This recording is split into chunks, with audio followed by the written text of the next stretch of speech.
I am here with Ward Olgreen. Ward, you are the COO of Red Onion. Yes. Welcome. Thank you for having me. Yeah. So, tell me about yourself. So, Ward Olgreen. I've been actually in the restaurant industry for over 40 years.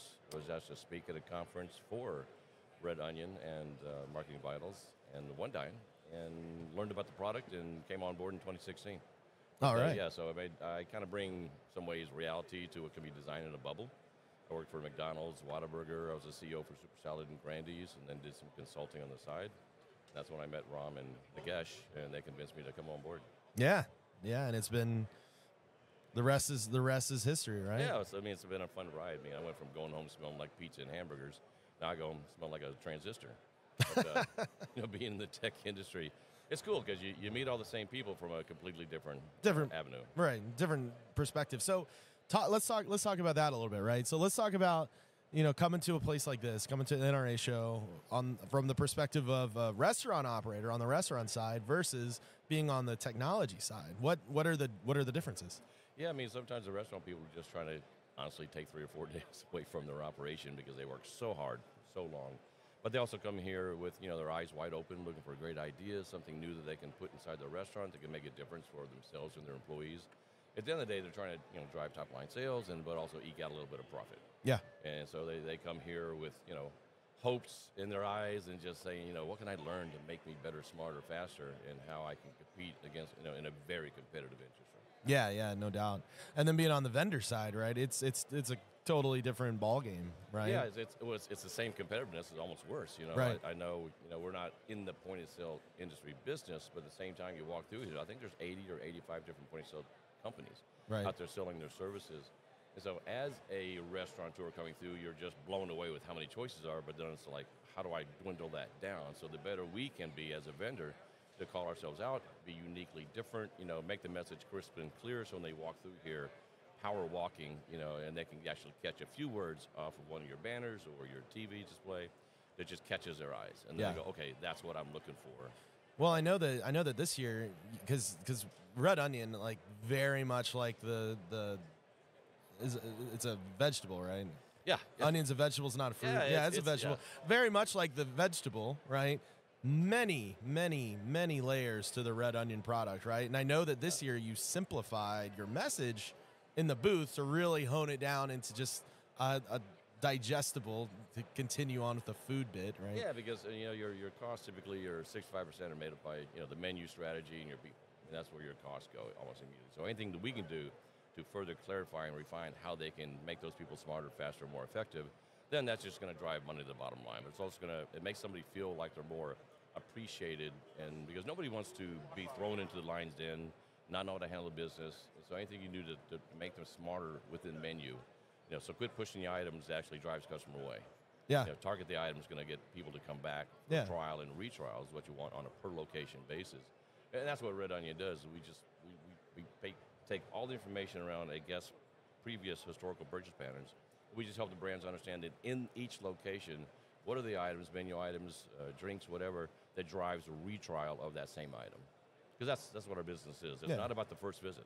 Yeah, no. The values in the third, fourth. Yeah, exactly. But you got to give them that second time because they can just stumble through your door for no particular reason. Right. And but it's how can I clarify the message? How can I deliver a great product at a reasonable price? And get that second visit, and that's how you create a customer. Well, yeah, and I'm sure you guys work really closely with marketing teams, right? Because, getting those people in the door the first time is a big priority in the marketing department. But then it's, okay, well, you got them in the door, now let's get them back. Yeah. Right? Because that's really where the money's made. Which actually goes back to our original name, which was Marketing Vitals. Ah. So the whole purpose behind that is the one department that has the toughest time proving out their value was marketing, because it was really difficult to measure the impact. Right? Which is kind of ironic if you think about it, because those are the people that are actually creating the demand, right, and driving people in the door. But then they're the ones that are the most scrutinized on. Yeah. What are you actually doing? Well, do you see these sales? Yeah, we can attribute a portion of those to what we're doing, and then you guys are just in there saying, they're actually doing their job, or no, they're not. Well, it's been tough for them because in the old days they always say when sales go up, operations gets a bonus. When sales go down, marketing gets fired. And so it makes it really tough on them. So we originally, as Marketing Vitals, were created to be able to show the value of a marketing effort, be able to show, here's the number of customers came in brand new, here's the number of customers, the existing customers that spend more money, ultimately, and what's the 90-day residual value of those exact same people that can all be associated to the original spend of sending out that message. Yeah. So it really, really gets down to helping them prove out the value of themselves as a department. And then we expanded into the red onion, as in, like I said, layers of your business, peel the layers back, slice and dice your data, as a way to better reflect the fact that we help operations and training and finance and culinary, C-suite. They all use our product individually. They may only use one or two features, but they use the features that help them earn their bonuses or achieve their goals. And so it's not something that everybody uses, but very specific to their role in the company. Do you have any stories? Because I know that Ram, we've spent many a night, dinners and drinks and whatnot. He's told a number of stories of his marketing vitals days and red onion days. Do you have any stories you can share of just crazy things you've seen, maybe? Well, I think I guess with our product, I'll start there with our product. One of my favorite data points that exposes that the average operator would never know is we can, because my favorite question to a prospect is, what are the patterns of a single visit guest? And they go, well, there's no pattern at all because they only came in once. And so what we're able to do is take all of those single visit guests, put them all together, and then look for the commonalities within their purchase patterns.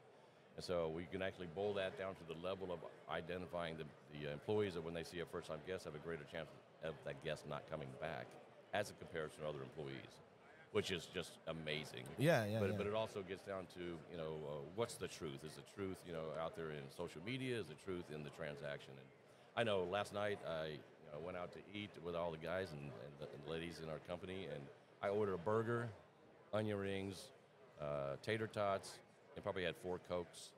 And but then I went on social media and I said I had a Caesar salad with baked salmon, no salt, in fact, no flavoring because I'm on a diet. Yeah. So social media is what I say. Right. The transaction is what you do. Right. And so it's so amazing which we can learn.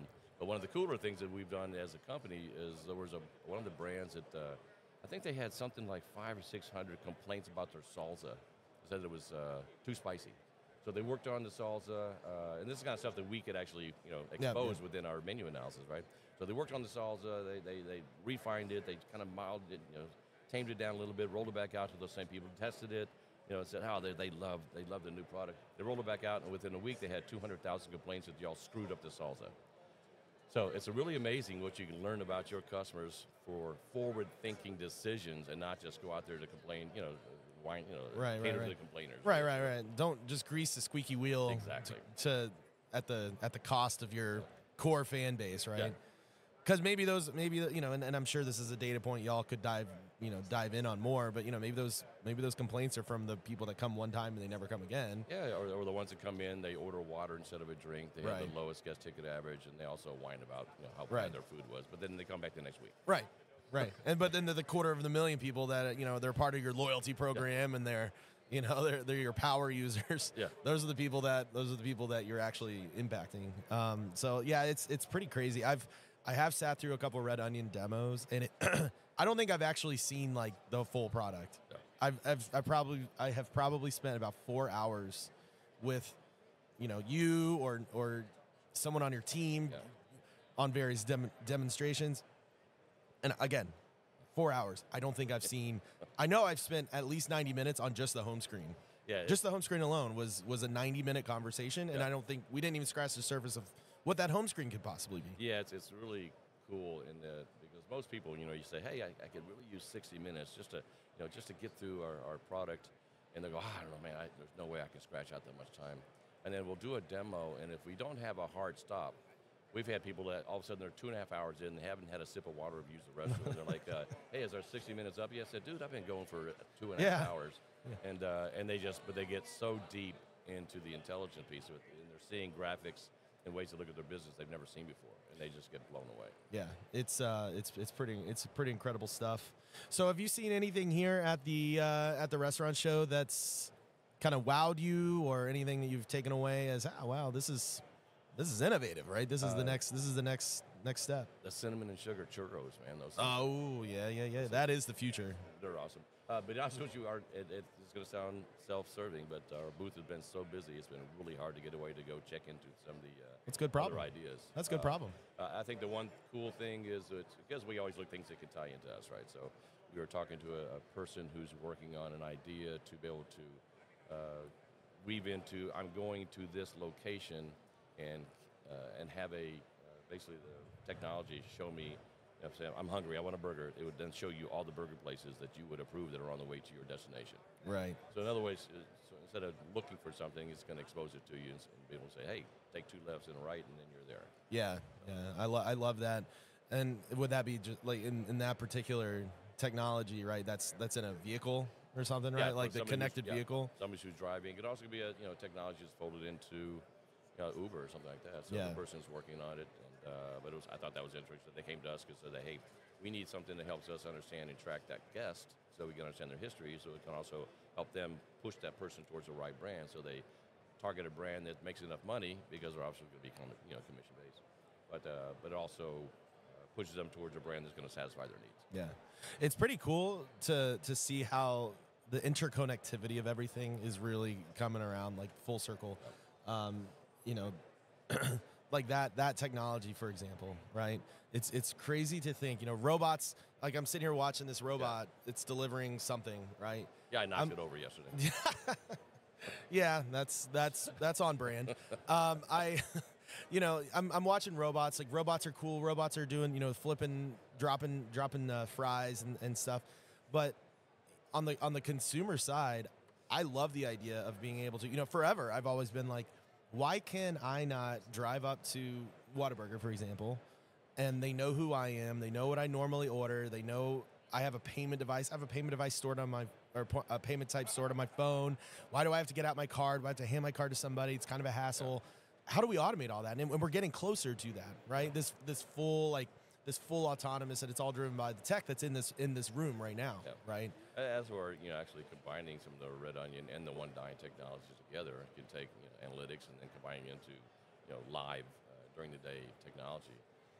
I think we'll be there a lot sooner than you think. Yeah, it's the future is certainly now, and these robots some are real creepy. Yeah, they're creepy, but they're also robotic. So it's hard for them to be as genuine about appreciating your visit. That's true. Well, I talked to somebody about this the other day on one of these podcasts, and what I love about the robot idea is hospitality, right? Restaurants, they're a people business, right?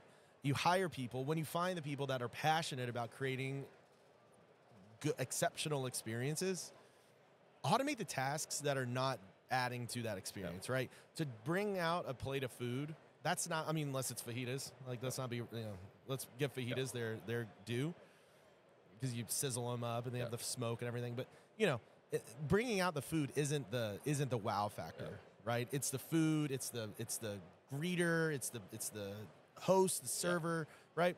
Let the person that's passionate about creating that exceptional experience do that, right? Yeah. Empower them to be there, be the face person. Don't make them run food. Don't make them refill drinks. Don't, empower them to do that, and let technology fill the gaps, right? Yeah, and that's where the employees still need to build a relationship. Totally. They need to have the conversation, but like I said, when your conversation is repetitive, here's my house special, and they got to go around all 8 or 10 people because you can't hear on both ends of the table. You're just wasting a lot of time of repetitive order of something they don't even want in the first place. Right. And so the robots are fine. I think it's funny they try to make it look like humans when it's a robot. So why didn't I give the thing 8 arms? That's just impractical, Ward. That's 8 arms is impractical. That's just me, just being me. Why do I give it 8 arms and 10 fingers so it can definitely do even more. Yeah, 10 times the work. Yeah. So that we can put even more people out of business. That's it. But seriously, there's a limit to what they can do. It's typically going to be functional in the back of house. Even watching them try to take food out, it's an idea. Yeah. I haven't seen any actually in operation at a restaurant. But there's an application out there. We just don't know what it's going to be. I have. So I have been served food by a robot several times. There's a place when I was in Kentucky. It was a Korean barbecue spot, and it's just running raw meat out, right? Yeah. And to a degree, it's kind of tough. It's actually kind of funny because my wife and I, you met my wife, right? we were sitting there, and I see the robot coming, and I recognize immediately that it has the wrong meat on it, and I have this moment of what do I do? Yeah, who do I talk to? What do I do? What do I do? Do I need a screwdriver? Do I need some and I'm like, right, do I need like the Terminator, right? To like, what do I do?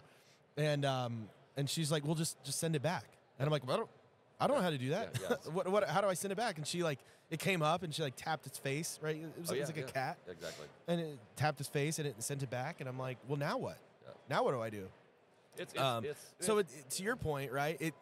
They automated it. Yeah. But when it got it wrong, instead of a human being like, oh, yeah, you ordered the beef. This is clearly chicken.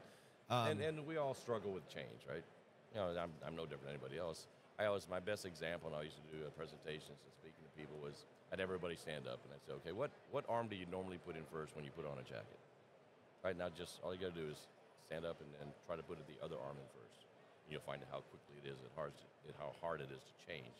Yeah. You'll feel awkward. It's like you can't get around, you can't reach it.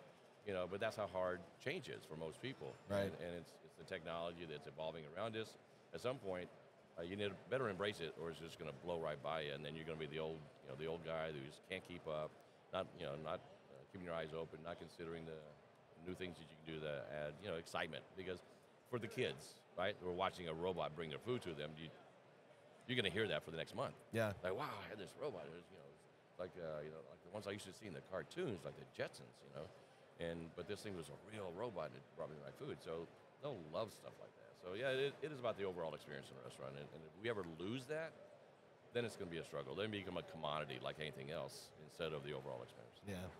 Well, it's been a great conversation, Ward. I really appreciate it. I don't want to keep you. Your booth is still looking pretty popping. Yeah, we're swamped over there. So I want to let you get back to that. I really appreciate your time. Is there anything before I let you go? Is there anything last final thoughts, words of wisdom you want to impart on our listeners? No. Okay. Easy as that. Easy as that. Yeah, it is. Our industry, respect the people that are trying to help you. It's a hard job. They're working many hours every day to take care of your needs. And tip your waiters. Yeah, tip your waiters. Tip your waiters. Sounds good. All right, Ward. Thank you so much. I appreciate your time. All right.